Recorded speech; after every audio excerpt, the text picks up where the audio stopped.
So, a little while ago I was asked by Lee Filters to go out into the landscape and shoot a series of pictures with some of their effects filters.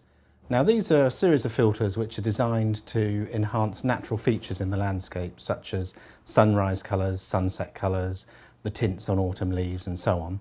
So the first set of filters we're going to look at are the sunrise filters.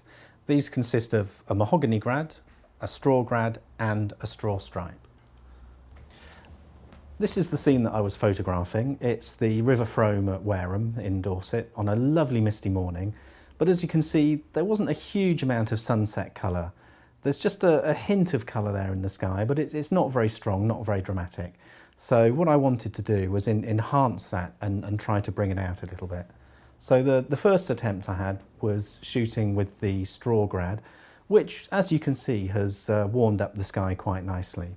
I then switched that for the mahogany grad, which I think has given it a slightly better result, if anything. I think the slightly pinkier tones have given a more natural sunrise look.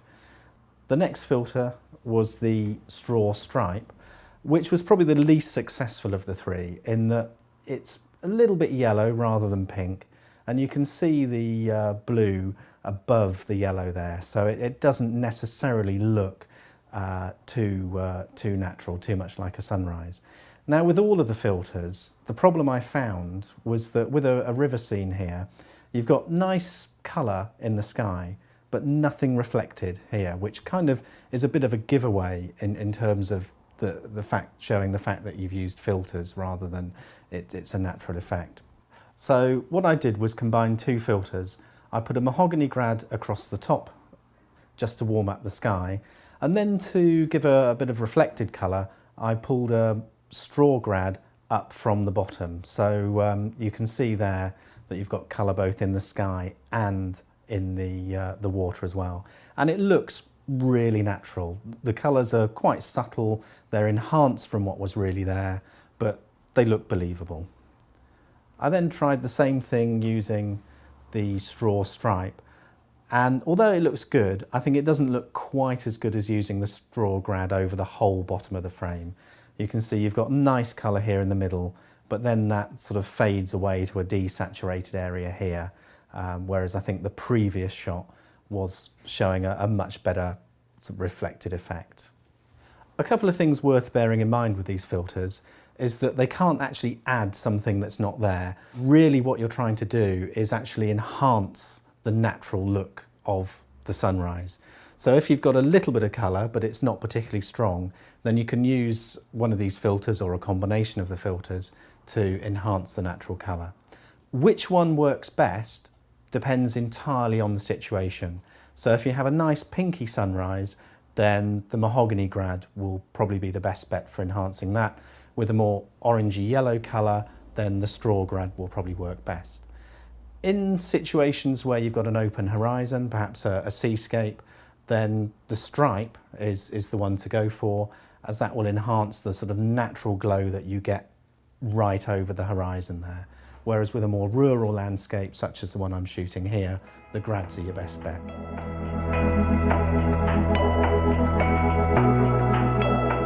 Okay, so moving along to the other end of the day, the second set of filters that I was working with was the sunset set, which consists of a yellow grad, a red grad and an orange grad. So I went down to Kimmeridge Bay in Dorset at sunset, and this was the first shot I took using a 0.6 hard grad, neutral density grad, and a 1.2 4-stop neutral density filter, just to lengthen the exposure and get some nice misty water washing around the rocks.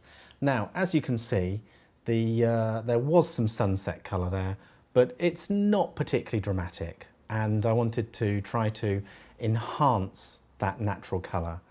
So I replaced the 0.6 hard grad, neutral density grad, with the orange sunset filter. I felt that I didn't need to combine the two filters because the sunset filter itself does have a certain density to it, so it will hold back the sky and stop it overexposing, as well as adding a little bit of colour to the scene as well. I think the result here was really, really nice. It's enhanced the colour so that it looks natural, it's not over the top. I've certainly seen sunsets that have these colours in them, and probably far more colourful sunsets as well. And I was really, really pleased with this result. The next filter was the red sunset filter, again on its own, not combined with a grad.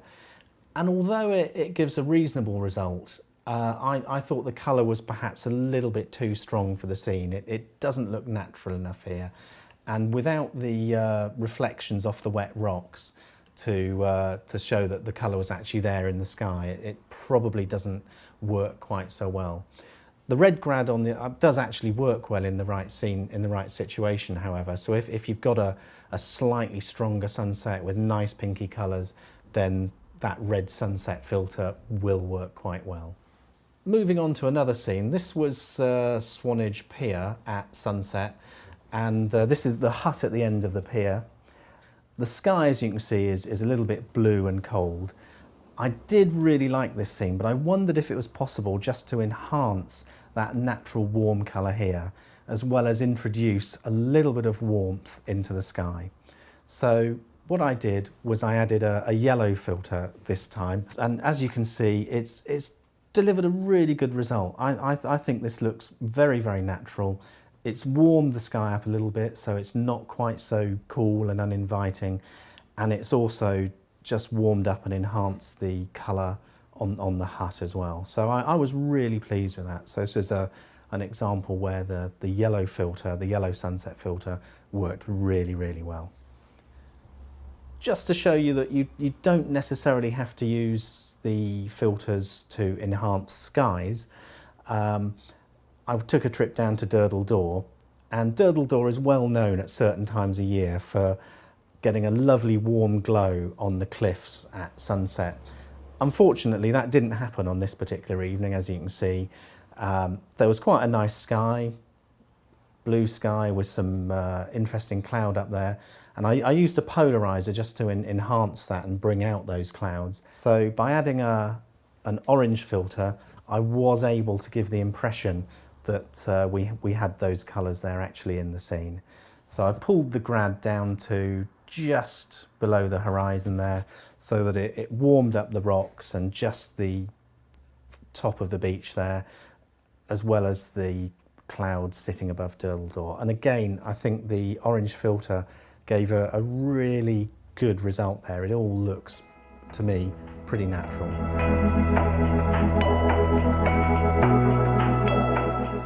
So we've got one more set of colour effects filters, which is the autumn tint set.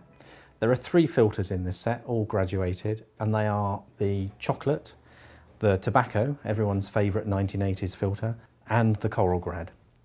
So I took these to Kingston Lacey in Dorset. As you can see, there's just a hint of autumn colour on the leaves there. Like the other colour effects filters, these are not filters that you would use to introduce a colour that's not there. They work really well if you're actually enhancing an existing colour. So in the early autumn, before the leaves have really started turning, is probably the time to start using these filters. A lot of the leaves here are still green, but there's just, as you can see, a bit of yellow and brown starting to come through here. So this was shot unfiltered, so absolutely no filters on this one at all. So the first one I used was the chocolate filter, which I think has given a really nice subtle result. It's really bringing out the browns and oranges just in these leaves here. And if you hadn't seen the comparison, you probably wouldn't know that a filter had been used. The next grad I used was the tobacco grad. Now, the tobacco grad has got a bit of a bad reputation in some quarters. It's been perhaps very badly used in some pictures over the years, but used properly, it can give excellent results, as you can see here. I think the key with the tobacco grad is not overdoing it. So this one, again, I just angled it in and I just pulled down the very top of the grad, the very bottom of the grad over the top of the trees here. And it's just brought out the oranges and browns that were there in the tops of the leaves. The final one in the autumn tint set then is the coral filter, the coral grad. And again, this is a fairly subtle filter, a bit like the chocolate crad, although slightly different tints. And it's one that you can pull down a little bit lower into the frame. So again, this was angled in from about here. And it's just done a beautiful job of enhancing the warm colours that are just where the leaves are just starting to turn here.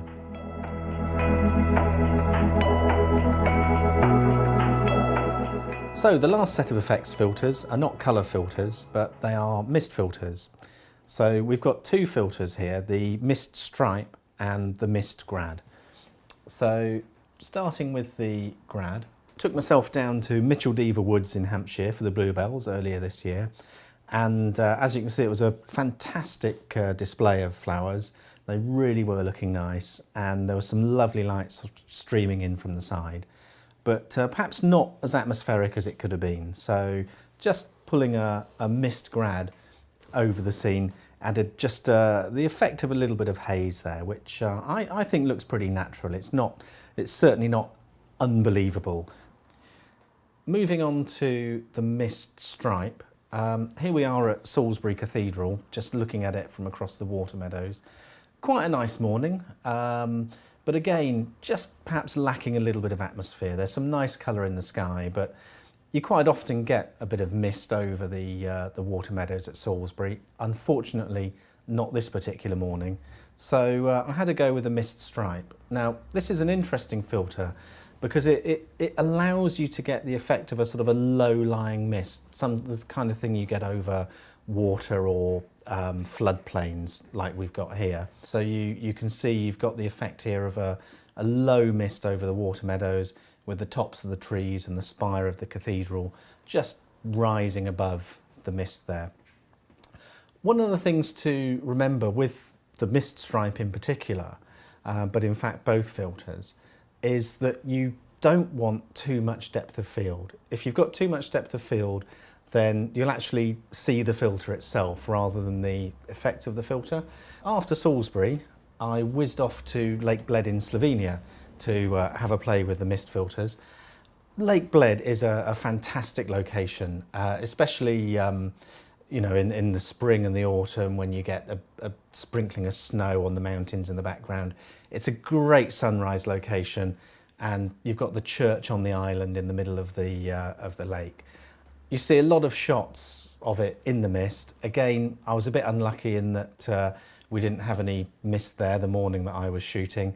So just placing the Mist Stripe over the water, I thought introduced a natural looking effect. Again, the Mist Stripe is absolutely fantastic for recreating this sort of low-lying mist that you often get hanging over sort of lakes and fields and things like that. And I was able just to position it so that the tops of the trees and the spire of the church were just rising above the mist. So it all looks very believable.